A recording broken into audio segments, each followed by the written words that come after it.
Hi, I'm Chris, and this is my latest City Skylines video. It's a little thing called Traffic Lab. Now, why might you ask, would this be a traffic lab? This is your workshop for working on high volume traffic stuff, and this is the traffic lab map. Now here's how it works. This is a relatively stable 40,000 person city. It's very expensive. It's running an enormous deficit. This is designed for use in unlimited money, because the whole point of this exercise is not challenging the budget, but dealing with the challenge of traffic. Traffic Lab uses these techniques of it's got a lot of one-way streets. It's converging on-ramps into multiple highways.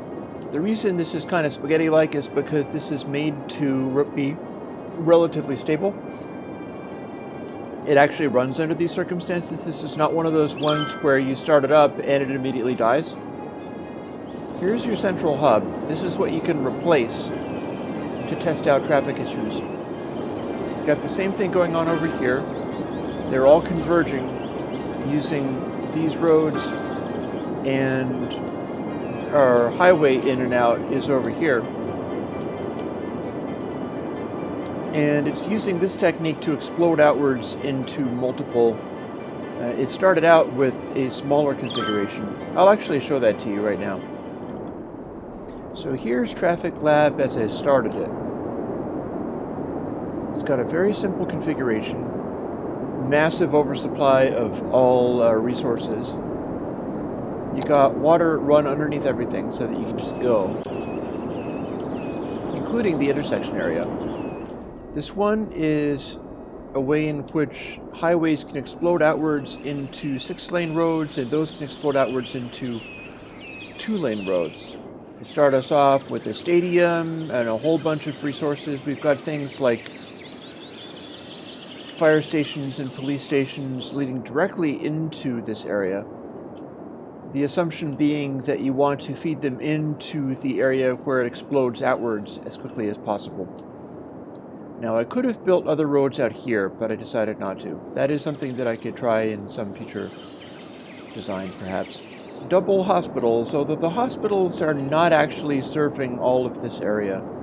And this is another area where we could have services in this zone, and we basically don't. So this is the blank version of the map.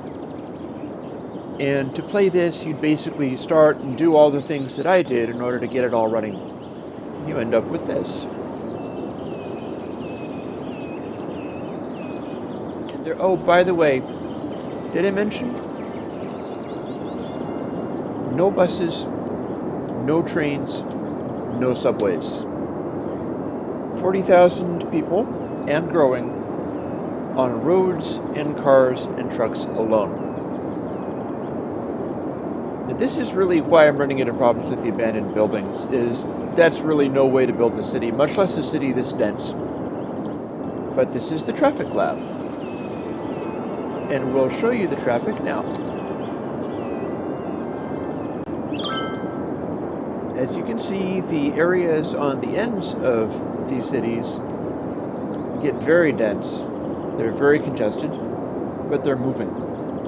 And then the central roundabout is where experiments can take place. The idea is that you'd reroute everything into whatever configuration of roads seem to be likely. And you'll need to connect pretty much everything together. And then test out the intersection to see what it does. With this configuration, you can flood almost anything. Now what I'm going to do is go around to some of the areas and show what's actually going on. We got people coming in this way. And I did have to split this area into two 6-laners. which the highways feed directly onto. Now, the input highway is divided into two places because it's capable of going in either of these two directions. There's no predicting which direction somebody's going to go, and I did have to make access. The trouble with this kind of traffic pressure is that as soon as you start doing things like making access through these on-ramps or whatever, you can quickly create a nightmare scenario where things get blocked up. What I'm doing here is just bleeding off a certain amount of these into the central area, which is your normal traffic explode into two-laners. You can also see I haven't used up that much of this area. And I haven't done anything very sophisticated other than one side street, and that's a one-way as well.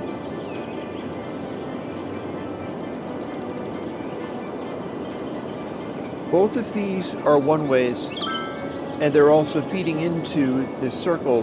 This traffic circle can actually turn you around and bring you back into the city again. The way the one-ways work is all of these guys are going one direction, and then all of these guys are going another. And if you want to get around, what you got to do is go through these highway sections and come back into the explode.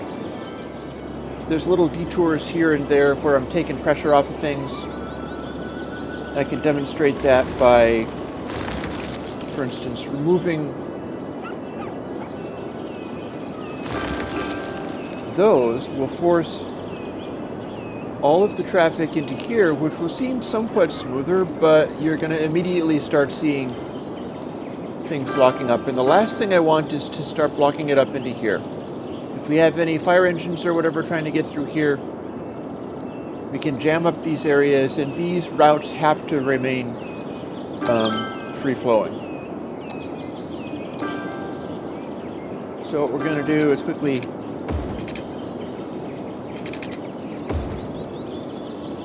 connect these guys back, go back to our traffic view, and we'll see that we've just freed up.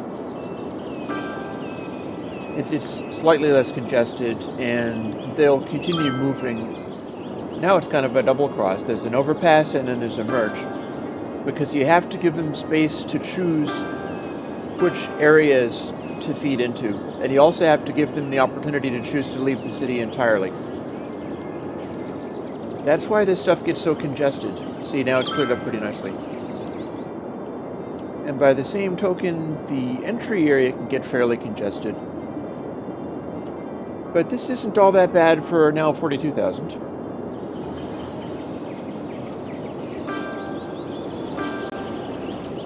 And this is really the most tightly packed area. We're going to start to see some fires and things, because I'm talking about this rather than maintaining this stuff at this moment. Now, here are some of the things that I did to clear this area. This one is feeding into double highways. And there's a way for the highway to get to the outbound. This little bit was clearly taking pressure off of something somewhere. And you'll notice that it's starting to back up not in the incoming traffic from the highway outbound, but it's backing up from the circulation coming through this industrial zone. The idea is to make none of these will ever back up completely. They'll keep moving, and then this stuff goes into these arteries, and the arteries have enough interconnectivity, but they're being directed in such a way that they're not jamming up completely. You can see that I've got one here leading over to here just to try to ease up some of the pressure on this, and you'll also see that it's not really doing very much. Because remember, the essence of Traffic Lab is that nothing is localized. All the work is over here, all the home is over here. Everybody has to be using this traffic circle all the time for everything. Some of the services like fire, garbage, and so on are localized into the separate areas, but even those are probably going to be interspersed to some extent.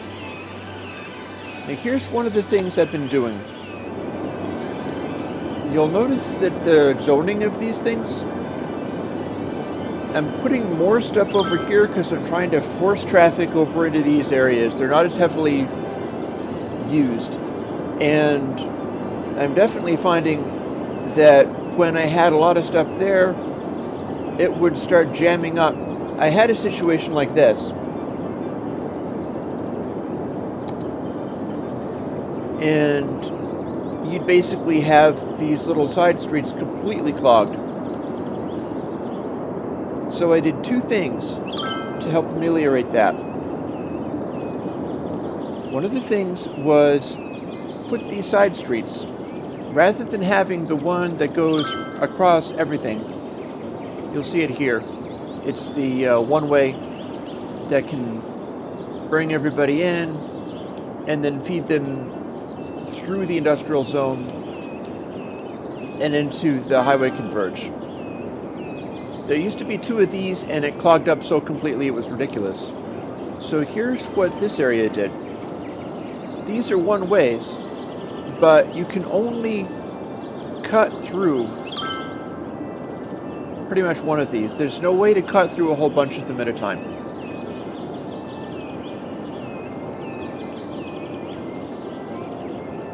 So every step of the way, this is going to take a little pressure off of these roads, but not all that much.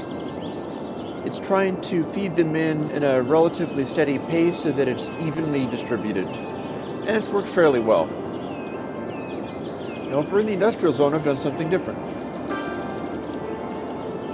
I have the stadium here right from the beginning. And I've got a bunch of hospitals and things.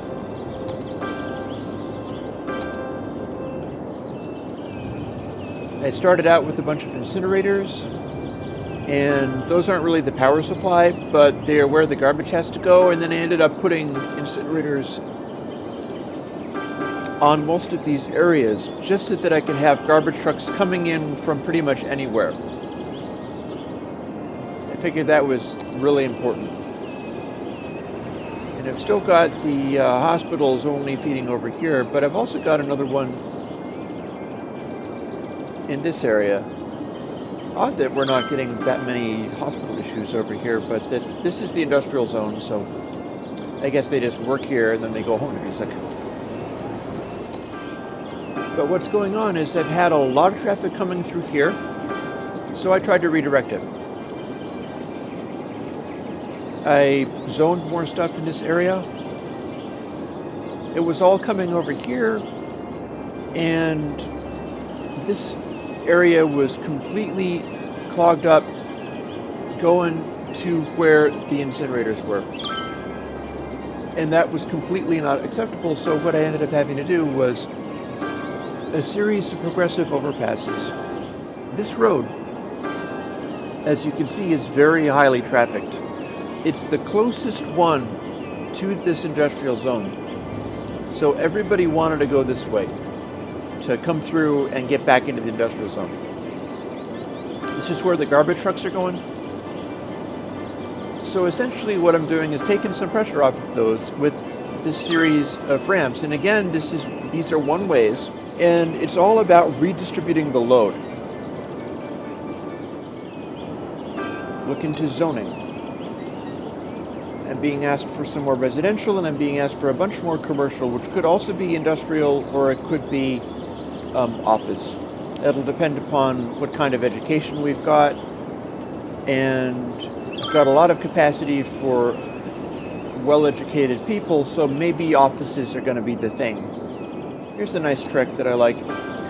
If you click on an area using the marquee tool, whatever orientation you are, it's not going to follow your screen orientation, but it is going to follow the orientation of the first block that you click. So I can just swoop this, and bam. Now I've got a bunch more high density residential, and I didn't have to worry about it going out of the way. Pretty much I knew where that zone was going to go because it was going to follow the orientation I'd set out. And again, I got the marquee tool, and I can select it like this. And another thing I could do is I could select it like this. I'm going to go right into the existing zones, and I'm going to start filling stuff in just there. What I'm really wondering here is what area I even want to be covering, because I don't want more stuff along this road, if I can at all help it. And yet anything more I put is going to increase pressure on that road. So I think maybe what I can do here is just stay away from that, and I'll just zip over here, and that's going to give me a certain amount of increased industrial there. Now I've taken the pressure off of the demand for zoning. I do need to be careful not to bulldoze areas of road, because everything can go sideways really fast. I mean, I've reached 43K, and this was one of my incinerators. Let's replace that while we're at it. That is one of the things that we have here for a reason. The incinerators exist for a good reason. They will always ask whether I want to destroy the structure, even if there is no structure there anymore. What we've got in my cemeteries, death care, I have a large amount of crematorium capacity, but it all depends upon whether the vehicles can get there. In fact, you can see how this has been arranged. These crematoriums are feeding all of these areas. We can have a flood of hearses piling into... In fact, we do have a flood of hearses piling into the road. They're there. This is the highway of death. All the hearses are flooding in here. You can see them highlighted in purple. And they are racing to all these areas. All of the hearses. Now what's happening is they're getting a little stuck here, so this might be a good time for me to look into this situation and try to work out what's going on there. Because this, you don't want to see this.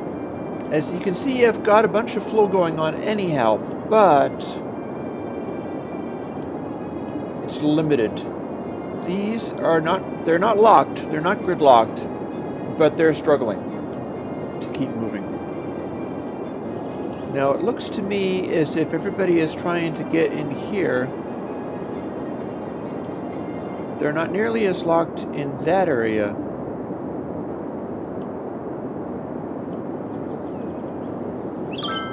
So something I might try to do is add a little connectivity in here. Here's what we're going to try to do. Actually, that's a terrible idea. Let's replace that. Stop it.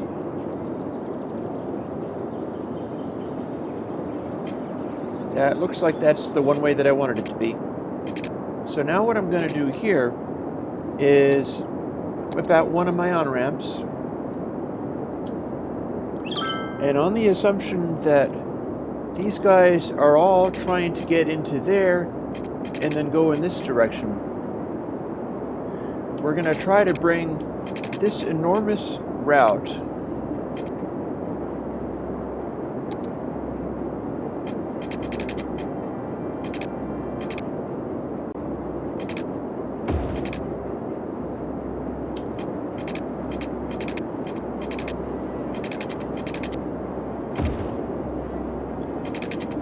out here.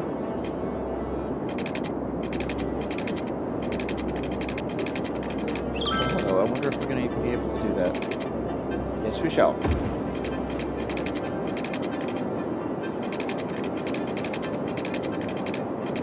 Do we have a nice little opportunity to go there? No, not so much. Aha! There we are. Now these guys are still all jammed up. They're trying to get over here. So what we're going to do is feed them in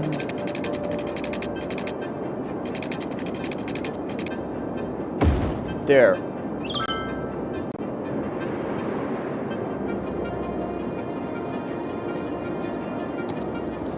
And the idea is they should be able to... Oh, that's interesting. I think I may have made a stop sign. That's not what I had in mind.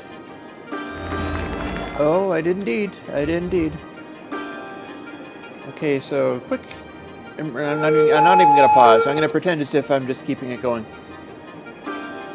And we're going to bulldoze that because we do not want the stop sign. We want a proper on-ramp, and so therefore we're going to try to get a little bit more creative here.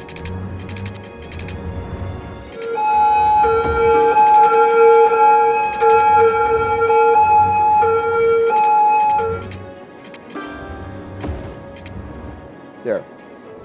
Now that's an on-ramp onto a highway, so it should be able to feed it in here. Now our mistake there caused us a backup in this area. This has cleared itself. This may be jamming itself up worse, but we can see that these guys are trying to come through here.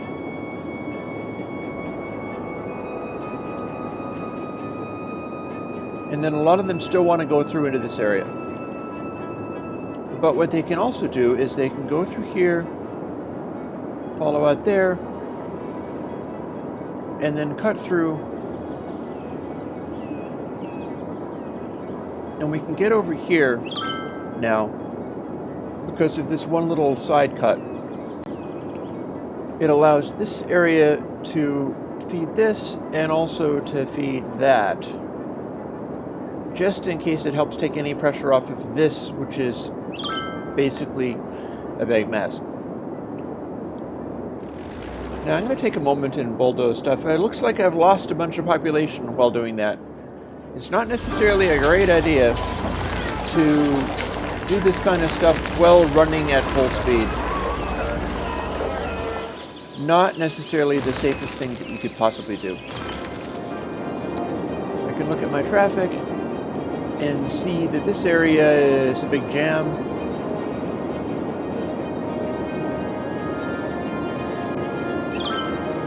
But one thing about it, it's moving. See, it's cleared itself up. Part of that is because I lost 5k citizens. But with all this fiddling around doing stuff at triple speed, the thing to bear in mind is that in a big setup like this, everything can go really screwy really fast if you've got a situation like this. If I have one of these areas completely locked off or jammed up, any of these central hubs, any of these interchanges, if I completely clog it, everything dies really quick. Fire engines, hearses, ambulances, it all stops. It all completely stops. And by the nature of the traffic lab, you have to have the central area working perfectly as well, or everything completely stops. But I don't have to tell you about that, I could show you.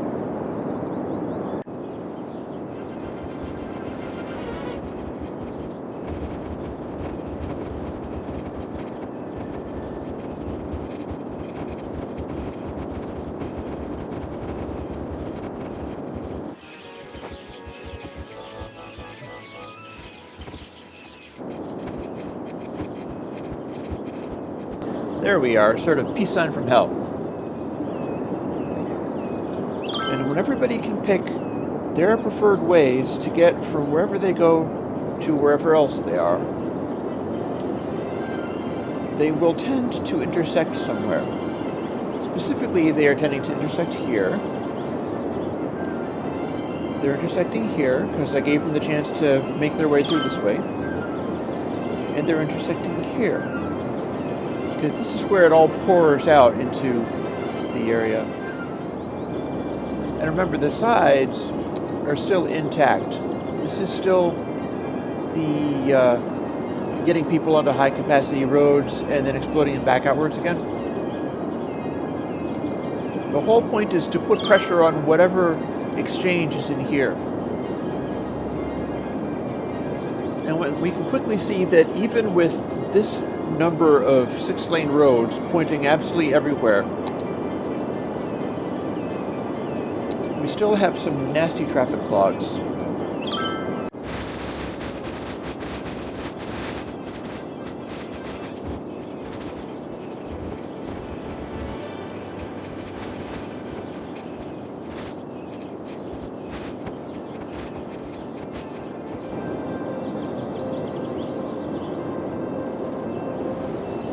And there we are, all the 6-laners in the world leading directly into a full-on highway.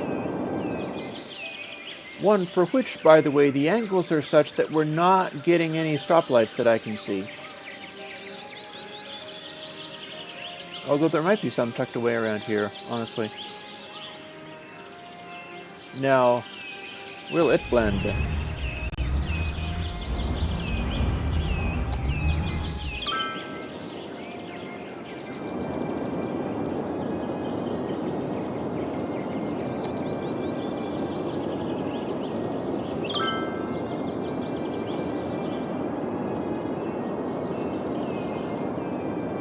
These things are still kind of circulating as best they can with their slightly dense areas. You can see that as a rule, the dense areas are being used. Now there are some stuff like this where it's not totally greened out. A road like this is totally greened out. This is getting almost no traffic at all, but this is leading to the hospitals, and so I like having it there.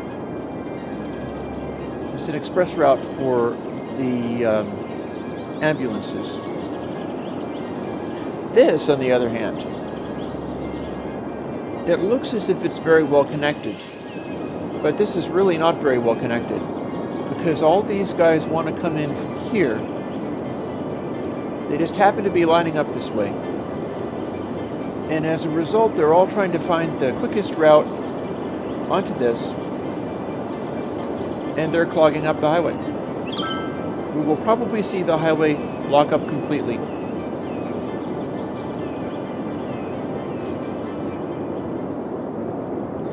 Meanwhile, over here, these roads are still seeing circulation, and this is actually helping these cities stay alive because a lot of the services are duplicated in both areas. So we've got hospitals on both sides. We've got trash pickup on both sides, and these loops are handling that. This is people trying to get to work or to get home from work. And as you can see, they're having a difficult time with it. And they're not using the roads effectively. You give them a 6-lane road, and here's what they do.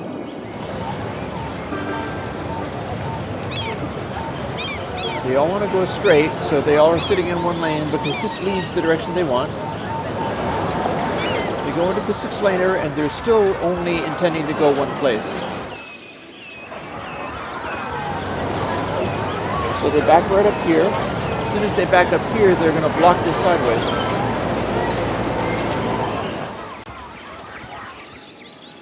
And they make their way into the highway, and they still are mostly all wanting to go in one direction.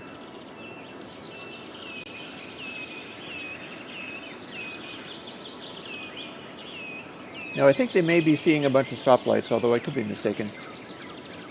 Is this stoplights?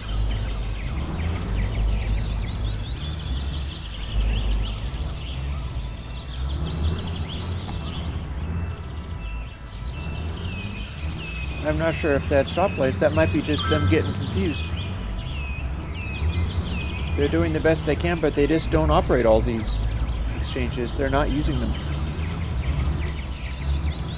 Oh, look, a biker gang. See where the biker gang goes. That's the funniest part, is the biker gang being stuck in one lane. It's the most unrealistic thing ever.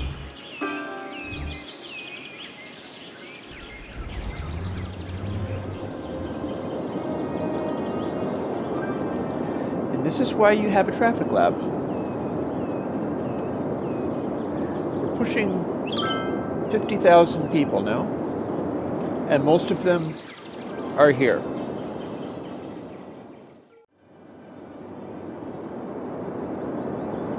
The Traffic Lab is available on Steam.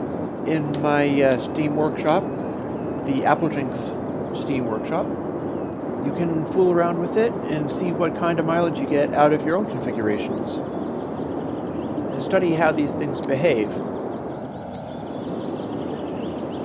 Thanks for bearing with me through all this, and I hope you have fun playing with the Traffic Lab.